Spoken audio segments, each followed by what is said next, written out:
L'événement politique est sur Europe 1. Alexandre Lemaire.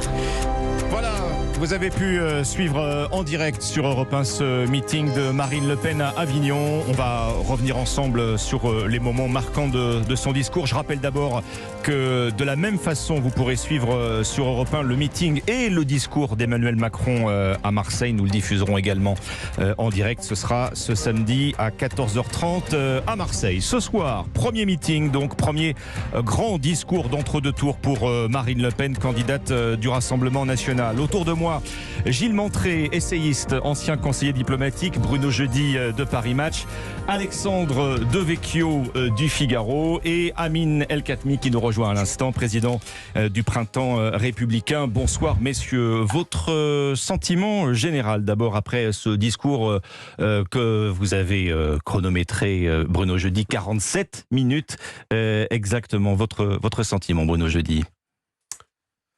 Marine Le Pen est restée quand même globalement sur, j'allais dire, dans la lignée de ce qu'elle a fait depuis le premier tour.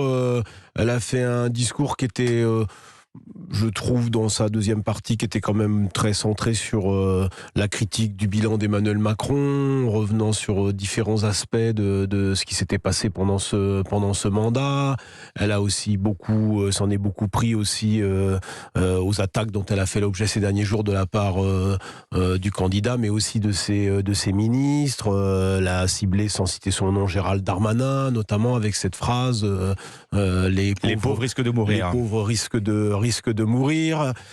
Donc, elle a évidemment, sur le plan politique, elle a rien lâché. Et pour le reste, c'était une Marine Le Pen assez classique, avec ce discours qu'elle a depuis le début de sa campagne. Peut-être qu'elle n'a pas vraiment beaucoup surpris. Peut-être, je dirais. Vous n'avez pas été surpris par ce discours? Pas de... Enfin, non. J'avoue que peut-être que j'avais imaginé qu'elle ferait un discours, puisque c'est sans doute il n'y aura que 2 meetings dans cet entre-deux tours, donc c'est quand même un meeting important. Le prochain rendez-vous, c'est probablement le duel d'entre-deux tours contre Emmanuel Macron, puis il y aura un meeting derrière. Alors, donc voilà. Donc alors après, elle était sur j'étais pas dans la salle, nous étions ici, mais enfin bon, voilà, c'est un meeting dans le Vaucluse. Elle est sur un territoire qui lui est favorable. Si l'on accepte la ville d'Avignon, où Jean-Luc Mélenchon est arrivé en tête, mais bien sûr, dans le Vaucluse, oui.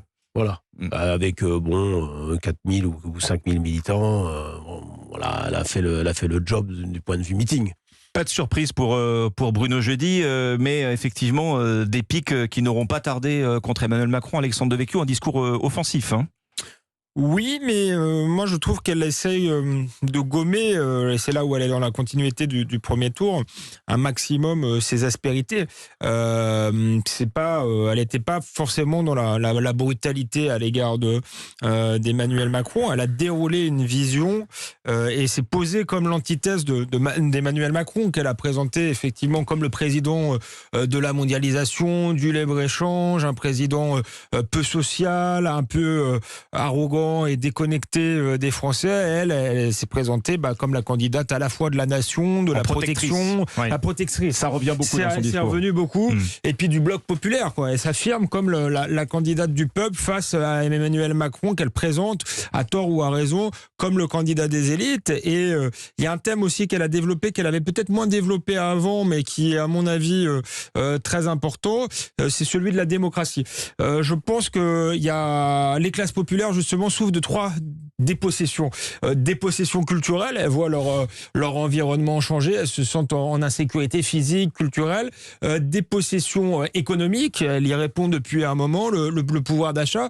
Et le 3e étage de la fusée, c'est la dépossession démocratique. Les gens ont l'impression qu'ils ne pèsent plus sur le destin, que le pouvoir n'est plus entre les mains des politiques, qu'il y a trop de droits, trop de technocratie, qu'il y a l'Union européenne. Et là, elle leur a dit, je vous redonne le pouvoir. Elle a insisté beaucoup sur ce référendum forme d'initiative populaire qui a été critiquée par ses adversaires, elle en fait un atout. C'est intéressant. Il faudrait que Emmanuel Macron développe peut-être sa vision du monde à son tour. Il a fait un grand discours seulement depuis où il y avait beaucoup de choses, mais où ça ressemblait beaucoup à un catalogue de mesures. Et ce serait intéressant que Emmanuel Macron nous dise s'il est le président de la mondialisation comme elle le présente, ou s'il a un autre projet pour la France. Pour l'instant, il répond aux Français un par un, ce qui fait des réponses particulières. Je trouve qu'il n'y a pas de vision globale qui se dégage de sa campagne. Gilles Montré, c'était ça, l'idée force de Marine Le Pen ce soir, redonner aux Français, redonner ce pouvoir confisqué, conservé par l'entre-soi, redonner la démocratie, redonner le pouvoir d'achat, redonner l'argent, elle l'a répété. Moi, j'ai noté quatre mots-clés dans ce discours qui sont revenus très souvent, à part le mot France, évidemment, qui est une ancienne du Front National et du Rassemblement National. C'était peuple, comme on l'a dit, peuple, populaire, bloc populaire, contre l'élite, contre McKinsey, contre ce pouvoir déconnecté, parlant du RIC, voilà. Le référendum d'initiative citoyenne. Ensuite, c'est les deux mots de protection et de travail. Et là, c'est intéressant parce qu'elle s'est adressée aux patriotes de gauche et de droite. Elle veut se mettre au-dessus, elle aussi, de la droite et de la gauche. Travail, c'est une notion plutôt de droite. On pense bien sûr à Nicolas Sarkozy, au travailler plus pour gagner plus. Et puis protection, ça évoque plus dans l'inconscient collectif des valeurs de gauche. Et elle a reparlé des services publics, la sécurité sociale. Et puis le quatrième mot, c'est équilibre. Elle a voulu dire, très important, mon programme est équilibré, il a été étayé, il n'est pas excessif. Voilà. Mes mesures sont financées, sont chiffrées. Alors, c'est très cohérent, ça donne une vision. De ce point de vue-là, c'est un discours qui a été très travaillé, on le voit. D'ailleurs, elle a beaucoup lu son discours. Moi, je ne peux pas me manquer quand même de voir une petite décalage entre la forme et justement ce contenu. Parce que ça reste néanmoins un discours très classique, très vertical. Elle est là. À un moment, d'ailleurs, elle parle de nous en disant, de elle-même en disant nous. Elle utilise une espèce de nous de majesté, en disant nous ne faisons pas ça par simple orgueil personnel. Nous qu'elle oppose à il, le système qu'on l'a entendu dénoncer à la fin. Parce que elle a dit je après, mais elle a commencé par dire nous, de ce point de vue-là. Et voilà. Et on voit bien quand même qu'il y a quelque chose. Par ailleurs, elle parle de l'ordre. Il y a encore de cette notion un peu verticale de son propos. Donc voilà, là il y a une espèce de contradiction qui travaille, le Rassemblement National et Marine Le Pen, entre cette ouverture sur le RIC, sur le besoin d'une nouvelle démocratie, à qui elle a donné voix, et puis quand même une tradition qui est celle du Front National, Rassemblement National, dont elle n'arrive pas complètement à se défaire, qui est, elle, très verticale. Voilà. Et je trouve qu'on l'a vu à l'image aujourd'hui pendant le discours. Quand vous parlez de verticalité, concrètement, Gilles Montré. Non mais, elle attaque Emmanuel Macron en disant, voilà, il y a un pouvoir qui décide tout seul, sans consulter le peuple. Mais on sait bien qu'elle a toujours été, elle, très, très, très prônant un État fort, un État qui décide, dont la main ne tremble pas. Elle-même, dans le Rassemblement National, est devenue très isolée, alors qu'elle accuse Macron d'être un homme seul, mais on peut dire Marine Le Pen est aussi une femme seule qui s'adresse directement au peuple. Et qui l'a dit sans intermédiaire, par opposition à ce qu'elle décrit comme les élites déconnectées des Français. Et dans le même temps, elle dit voilà, le temps est venu à l'horizontalité. Donc on sent cette contradiction qui la travaille entre les deux. Elle est juste quand elle parle de ce déficit démocratique, comme l'a dit Alexandre Devecchio, mais elle reste prisonnier quand même d'un héritage dont elle n'arrive pas à se défaire. Amine El-Khatmi, président du Printemps républicain, vous avez apporté votre soutien à Emmanuel Macron dès avant le premier tour, estimant qu'il était le seul à pouvoir faire barrage à l'extrême droite. Je me tourne vers vous, vous êtes aussi originaire d'Avignon, vous y avez été conseiller municipal lors de la dernière mandature. Votre sentiment justement ce soir après ce discours de Marine Le Pen à Avignon?